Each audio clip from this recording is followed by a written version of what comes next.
한국인이라고요? 당장 나가세요.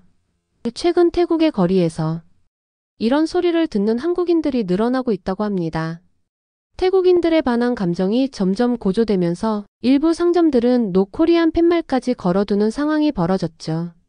이로 인해 태국을 찾는 한국인 관광객들이 급격히 줄어들었고 많은 상점들이 매출 감소로 문을 닫고 있다고 합니다.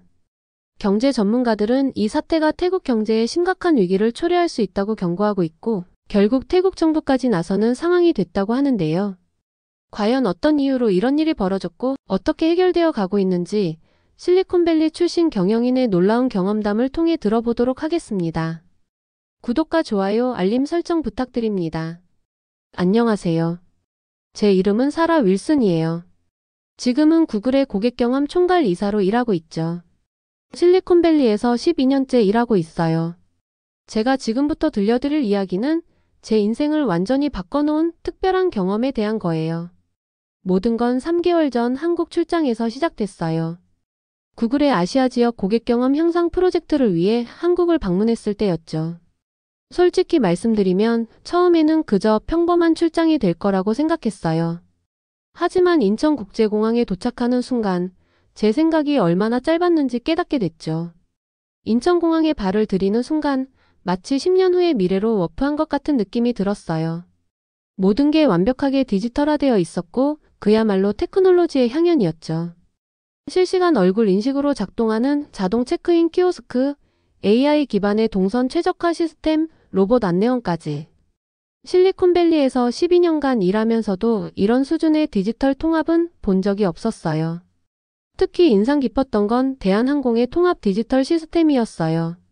모든 승객의 여정이 실시간으로 추적되고 AI가 개별 승객의 패턴을 분석해 맞춤형 서비스를 제공하더라고요. 수화물 추적은 기본이고 고객의 식사 선호도까지 AI가 예측해서 준비한다니까요. 심지어 자동 번역 기능이 탑재된 스마트 유니폼을 입은 직원들은 어떤 외국인과도 완벽한 소통이 가능했어요. 제가 하버드에서 MBA를 할 때도 이런 수준의 서비스 혁신은 못 봤어요. 교수님들이 그토록 강조하던 고객 중심 디지털 전환의 완벽한 예시가 바로 여기 있었던 거죠. 게다가 이건 단순한 기술의 도입이 아니었어요. 직원들의 서비스 마인드와 기술이 완벽하게 조화를 이루고 있었거든요. 한 번은 이런 일이 있었어요. 제가 탑승한 대한항공 비행기가 갑작스러운 기상 악화로 2시간 지연됐을 때였죠. 다른 나라였다면 아마 혼란스러웠을 상황이 완벽하게 통제됐어요. 모든 승객들은 실시간으로 상황 업데이트를 받았고 AI 시스템이 각자의 연결편을 자동으로 재조정해줬죠. 심지어 대기 시간 동안 개인별 선호도에 맞는 식사와 음료까지 제공받았어요. 위기 상황에서 이렇게 체계적인 대응은 처음 봤죠. 그러던 어느 날 태국의 한 항공사로부터 연락이 왔어요. 그들의 디지털 혁신을 맡아달라는 거였죠. 처음에는 망설였어요. 아버지는 보스턴의 저명한 법대 교수시고 어머니는 하버드에서 아동심리학을 가르치시는데 두 분 다 제가 안정적인 실리콘밸리를 떠나는 걸 반대하셨거든요. 사라, 내가 미쳤니? 구글의 고위직을 던져버릴게. 아버지의 목소리가 아직도 귓가에 생생해요. 하지만 저는 결심했어요. 한국에서 본 그 놀라운 시스템을 태국에도 만들어보고 싶었거든요. 어떻게 하면 한국의 디지털 혁신을 태국에 성공적으로 이식할 수 있을지 밤새 연구했어요. 대한항공의 시스템을 벤치마킹하고 거기에 실리콘밸리의 혁신을 더하면 분명 대단한 변화를 만들어낼 수 있을 거라 확신했죠. 제 친구들은 제가 미쳤다고 했어요. 스탠포드 동창인 제시카는 사라, 넌 방콕의 더위도 못 견딜 거야. 거기서 스타벅스 라떼는 어떻게 마시려고? 라며 농담했죠. 하지만 저는 달랐어요. 한국에서 본 그 완벽한 시스템이 자꾸 떠올랐거든요. 밤마다 인천공항의 첨단 시스템과 세련된 서비스가 꿈에 나올 정도였어요. 특히 잊을 수 없는 건 한국의 서비스 교육 시스템이에요. 대한항공 교육센터를 견학했을 때 승무원들이 VR을 활용해 비상상황 훈련을 하는 모습이 인상적이었죠. 심지어 AI가 승객의 미세한 표정 변화까지 분석해서 최적의 응대 방법을 실시간으로 제안하더라고요. 이런 첨단 시스템을 태국에도 도입할 수 있다면 분명 혁신적인 변화를 만들어낼 수 있을 거라 믿었어요. 결국 저는 구글의 안정적인 자리를 박차고 태국행을 결심했어요. 한국처럼은 아니더라도 최소한 그들의 절반이라도 따라잡을 수 있게 만들어 보겠다는 포부를 안고서요. 부모님을 설득하는 데만 한 달이 걸렸어요. 어머니는 마지막까지도 동남아에서 널 이해할 수 있는 사람을 만날 수 있을까? 하며 우셨죠. 하지만 저는 알고 있었어요. 이게 제가 가야 할 길이라는 걸요. 한국의 공항과 항공사들이 보여준 그 놀라운 혁신, 그들이 이뤄낸 기적 같은 변화. 저도 그런 변화를 만들어내고 싶었어요. 실리콘밸리의 경험과 한국의 시스템을 접목해서 태국 항공산업에 새로운 바람을 일으키고 싶었죠. 떠나기 전날 밤 저는 인천공항에서 찍은 사진들을 다시 한번 봤어요. 완벽하게 조화를 이루는 기술과 서비스, 항상 미소 짓는 직원들, 깔끔하게 정리된 시설들. 모든 게 그립고 부러웠죠. 나도 태국에서 이런 걸 만들 수 있을까? 하는 생각이 들었어요. 하지만 이미 저의 결심은 확고했어요. 한국이 보여준 그 놀라운 혁신의 길을 따라가 보기로 한 거죠. 한국이 보여준 그 놀라운 혁신의 길을 따라가 보기로. 한제 선택이 얼마나 큰 도전이 될지 그때는 미처 알지 못했어요. 방콕에 도착한 첫날, 저는 그동안 제가 얼마나 순진한 생각을 하고 있었는지 깨달았죠. 수완나품 공항에 착륙하는 순간부터 충격의 연속이었어요. 활주로는 관리가 제대로 안 되어 있었고 터미널은 낡고 지저분했죠. 특히 놀라웠던 건 디지털 시스템의 부재였어요. 모든 게 수기로 처리되고 있었거든요. 인천공항의 첨단 시스템이 마치 다른 세상의 이야기처럼 느껴졌어요. 제가 일하게 될 항공사의 현실은 더 충격적이었어요. 안전 매뉴얼은 10년 전 버전을 그대로 쓰고 있었고 승무원들의 기본적인 안전 교육도 형식적으로만 이뤄지고 있었죠. 한 번은 비상구 좌석의 승객에게 안전수칙을 설명하는 것조차 잊어버린 일이 있었어요. 인천공항에서 봤던 그 치열한 안전교육이 그리워지더라고요. 혹시 디지털 예약 시스템은 어떻게 운영되고 있나요? 제가 물었을 때 받은 대답은 충격 그 자체였어요. 엑셀로 정리하고 있어요. 가끔 실수로 중복 예약이 되기도 하지만 손님들이 많이 화내진 않아요. 이게 말이 되나요? 21세기의 항공사가 엑셀로 예약을 관리한다니. 승무원들의 근무 태도는 더 심각했어요. 비행 중에 SNS를 하거나 심지어 화장실에서 몰래 담배를 피우는 직원들도 있었죠. 한 번은 VIP 고객의 수화물이 완전히 다른 나라로 가버린 적도 있었어요. 그런데도 아무도 책임지려 하지 않더라고요. 원래 이런 일 종종 있어요. 괜찮아요. 라는 말만 반복할 뿐이었죠. 특히 충격적이었던 건 고객 응대 방식이었어요. 알레르기가 있는 승객이 특별 기내식을 요청했는데 담당 승무원이 귀찮으니까 그냥 드시지 마세요. 라고 답했다는 거예요. 제가 이 문제를 지적하자 받은 답변은 더 놀라웠죠. 손님들이 너무 예민해요. 우리는 원래 이렇게 해왔어요. 식사 서비스도 엉망이었어요. 기내식 온도 관리가 제대로 안 돼서 차가워진 음식이 제공되는 건 기본이었고 메뉴 설명도 제대로 못하는 승무원들이 대부분이었죠. 한국에서 봤던 그 세심한 서비스는 찾아볼 수 없었어요. 대한항공의 승무원들이 식사 전에 개인별 알레르기를 한 번 더 체크하고 와인 온도까지 신경 쓰던 모습이 자꾸 떠올랐어요. 직원들의 영어 실력도 문제였어요. 기본적인 안내 방송도 제대로 못하는 경우가 많았죠. 커피 마실래요? 그 정도의 간단한 대화만 가능한 수준이었어요. 인천공항에서 본 그 유창한 영어 실력은 여기서 꿈도 꿀 수 없는 수준이었죠. 하루는 정말 아찔한 일을 목격했어요. 이륙 전 안전점검을 대충 하고 넘어가려는 걸 발견한 거예요.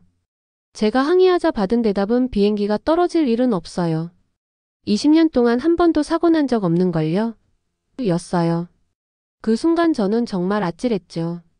한국의 항공사들이 매일 몇 시간씩 하는 안전교육이 새삼 소중하게 느껴졌어요.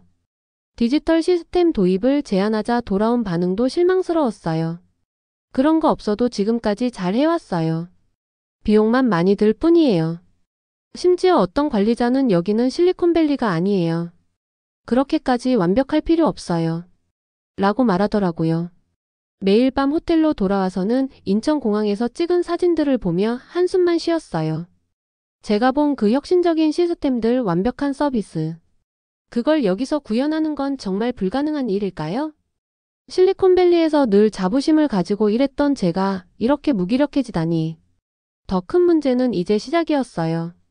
직원들은 제가 제안하는 모든 변화를 거부했고 심지어 저를 오만한 미국인이라고 수군거리기 시작했죠. 제가 들고 온 새로운 서비스 매뉴얼은 서랍 속에 처박혔고 디지털 교육 프로그램은 너무 복잡하다며 거부됐어요.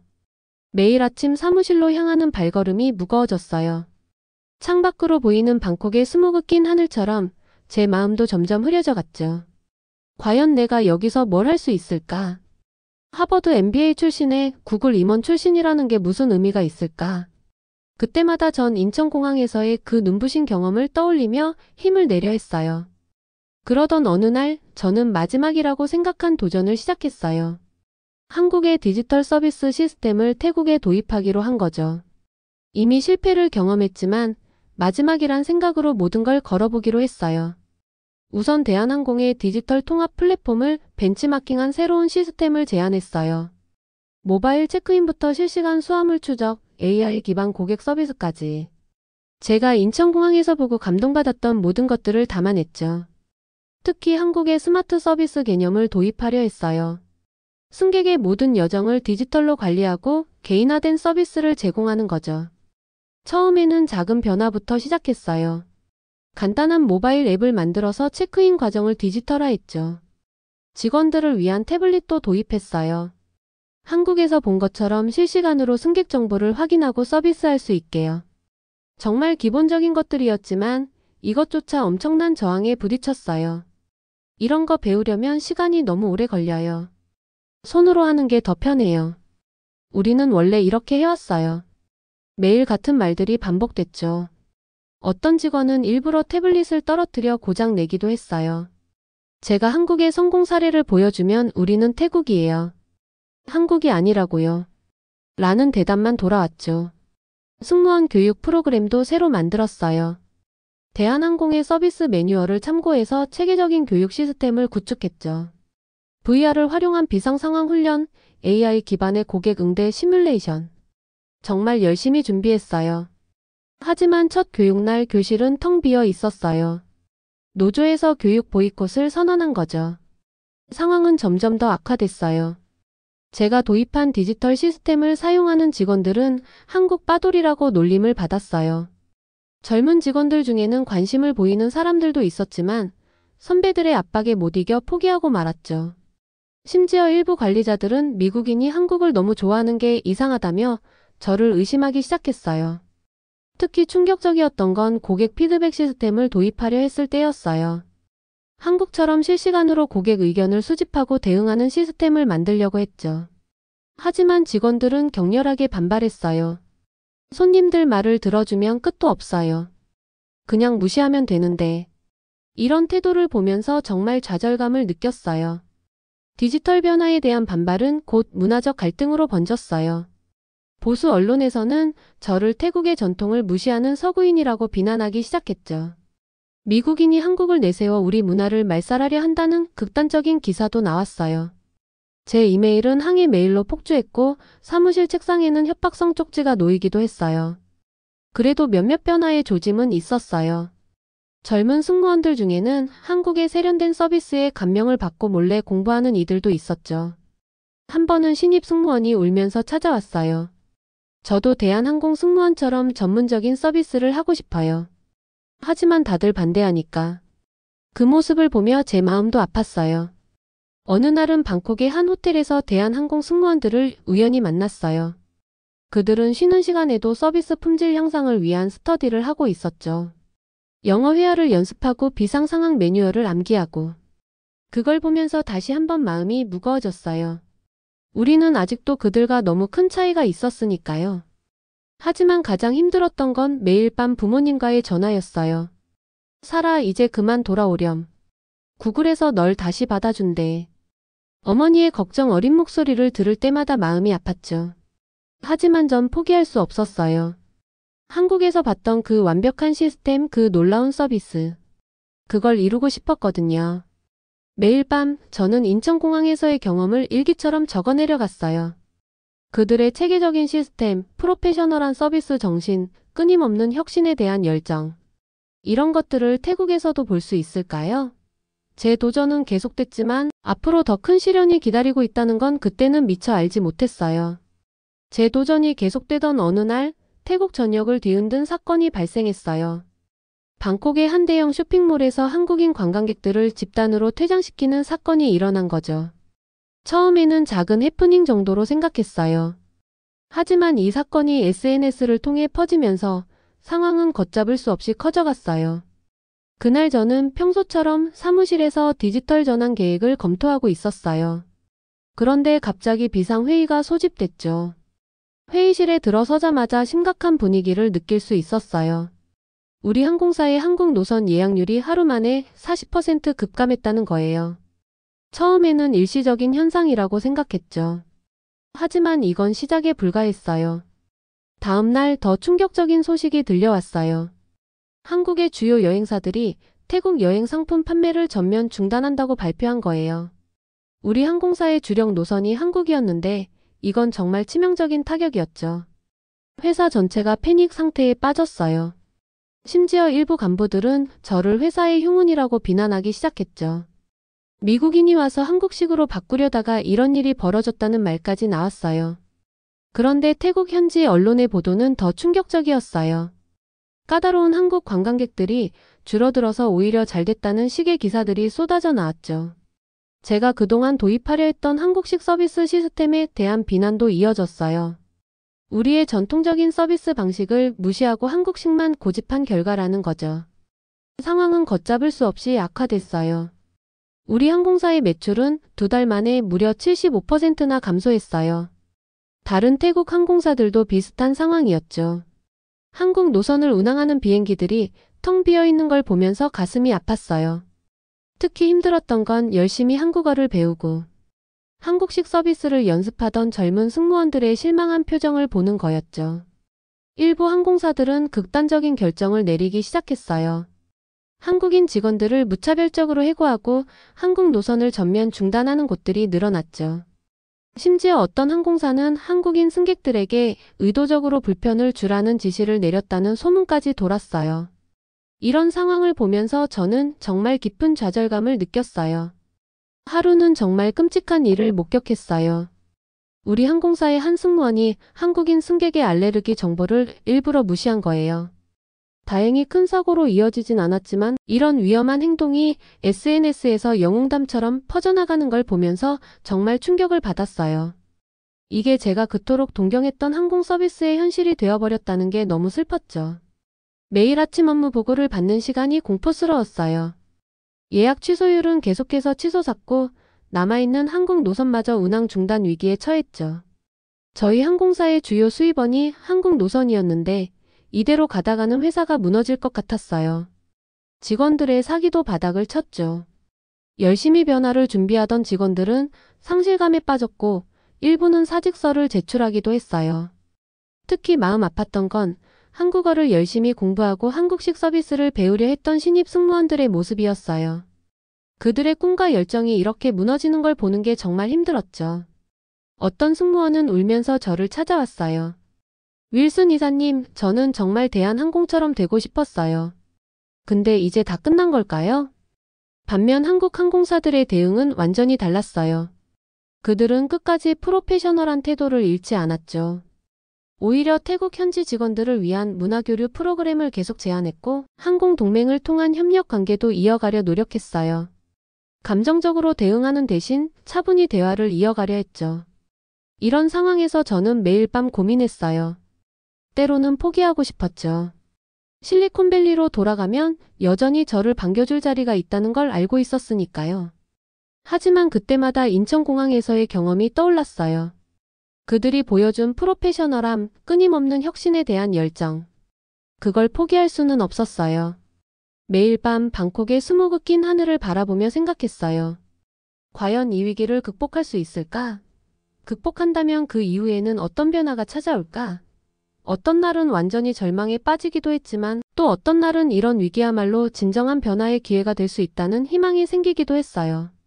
그러던 중 BBC를 비롯한 글로벌 미디어들이 태국의 반환 정서를 비판하는 기사를 쏟아내기 시작했어요. GDP의 20%를 차지하는 관광업의 치명타가 될 수 있다는 경고도 이어졌죠. 유럽과 미주 지역의 여행사들이 태국 여행 상품을 취소하기 시작하면서 상황은 새로운 국면을 맞이하게 됐어요. 하지만 그 누구도 이 위기가 오히려 기회가 될 거라고는 생각하지 못했죠.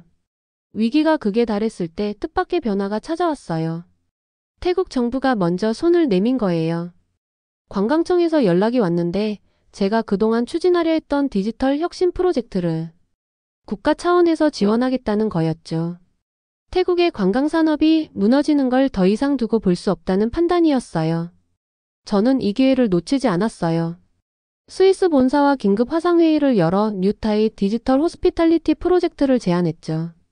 한국의 선진 항공 서비스 시스템을 도입하면서도 태국의 전통적인 환대 정신을 살리는 프로젝트였어요. 본사에서는 처음에 미온적이었지만 제가 준비한 상세한 데이터를 보여주자 투자를 결정했어요. 프로젝트의 첫 단계는 완전한 디지털 전환이었어요. 대한항공의 통합 디지털 시스템을 벤치마킹해서 모든 서비스 프로세스를 디지털화했죠. 실시간 예약 관리, 수화물 추적, 기내 서비스까지 모든 걸 스마트폰으로 제어할 수 있게 만들었어요. 특히 AI 기반의 고객 피드백 시스템은 정말 획기적이었죠. 놀랍게도 가장 먼저 변화를 받아들인 건 젊은 승무원들이었어요. 그들은 이미 디지털 네이티브 세대였고 새로운 시스템을 빠르게 습득했죠. 한 젊은 승무원은 이렇게 말하더라고요. 드디어 저희도 전문가가 된 것 같아요.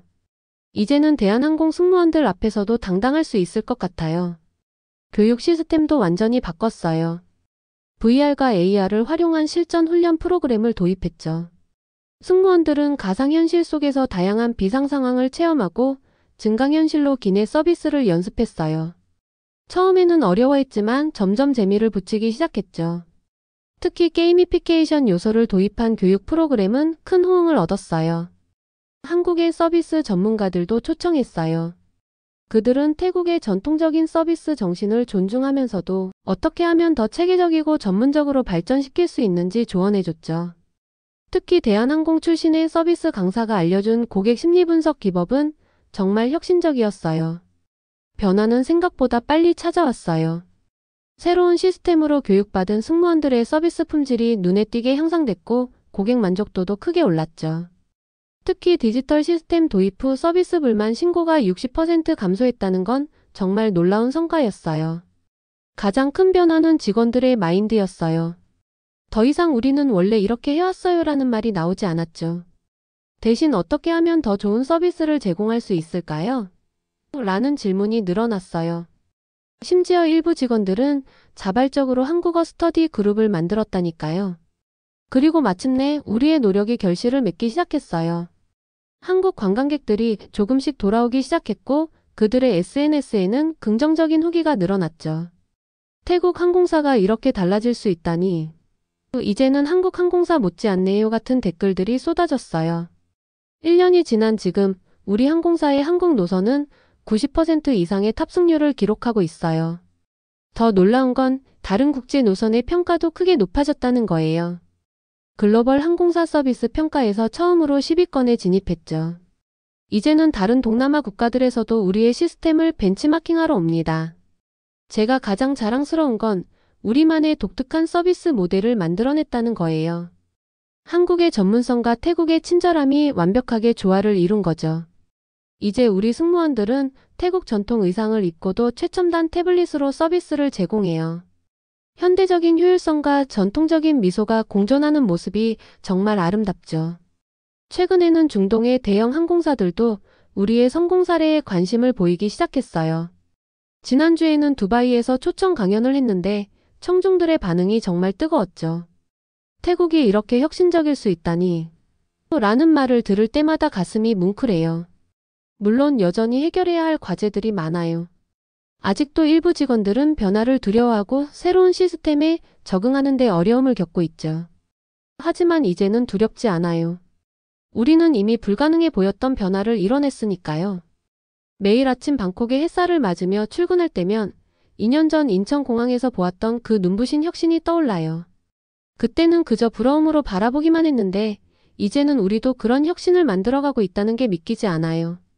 가끔 구글 동료들이 연락해와서 물어보곤 해요. 정말 돌아올 생각이 없어? 하지만 저는 이제 알아요. 제가 있어야 할 곳이 여기라는 걸요. 앞으로도 더 많은 도전이 있겠지만 이제는 두렵지 않아요. 왜냐하면 우리는 이미 변화할 수 있다는 걸 증명했으니까요. 태국의 하늘을 바라보며 저는 다시 한번 다짐해요. 이제는 우리가 새로운 혁신의 주역이 될 거라고요. 어제는 제 책상 위에 특별한 선물이 하나 놓여 있었어요. 방콕 공항의 젊은 승무원들이 준비한 깜짝 선물이었죠. 미래를 향한 우리의 첫 비행이라는 제목의 영상이었는데 그들이 그동안의 변화를 기록한 것이더라고요. 영상을 보는 내내 눈물이 멈추지 않았어요. 2년 전 제가 처음 이곳에 왔을 때의 모습과 지금은 정말 많이 달라졌어요. 이제는 방콕 공항에도 인천공항처럼 최첨단 시스템이 도입되었고 승무원들은 자부심을 가지고 일하고 있죠. 특히 기분 좋은 건 이제는 우리만의 방식으로 혁신을 이뤄내고 있다는 거예요. 얼마 전에는 한국의 항공 전문지에서 저희를 취재하러 왔어요. 태국 항공사의 눈부신 변화라는 제목으로 특집 기사를 썼더라고요. 그걸 읽으면서 새삼 깨달았어요. 우리가 정말 대단한 일을 해냈구나 하고요. 지난주에는 아버지가 방콕에 오셨어요. 처음으로 제 일터를 보러 오신 거죠. 살아, 내가 이런 변화를 만들어낼 줄은 몰랐구나라고 하시더라고요. 그동안 저를 걱정하시던 아버지의 눈에서 자부심이 느껴졌어요. 이제 저는 매일 아침이 기대돼요. 오늘은 또 어떤 새로운 도전이 기다리고 있을까 하는 설렘으로요.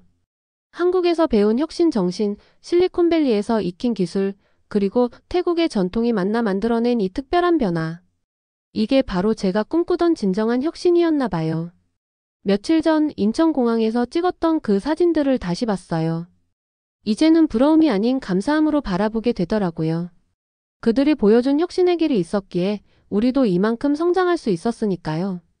앞으로도 새로운 도전은 계속될 거예요. 하지만 이제는 자신 있어요. 우리는 이미 불가능을 가능으로 바꿔본 경험이 있으니까요. 이제는 제가 다른 누군가에게 영감을 주는 사람이 되고 싶어요. 한국의 항공사들이 제게 그랬던 것처럼요. 태국의 푸른 하늘을 바라보며 생각해요. 우리의 진짜 비행은 이제 막 시작됐다고요. 더 높이 더 멀리 날아갈 수 있을 거예요. 그리고 저는 이 놀라운 여정의 한가운데에서 매 순간을 감사하게 기록하고 있답니다. 지금까지의 사연 어떻게 들으셨나요? 다음에 더 재밌는 사연으로 돌아올게요. 감사합니다.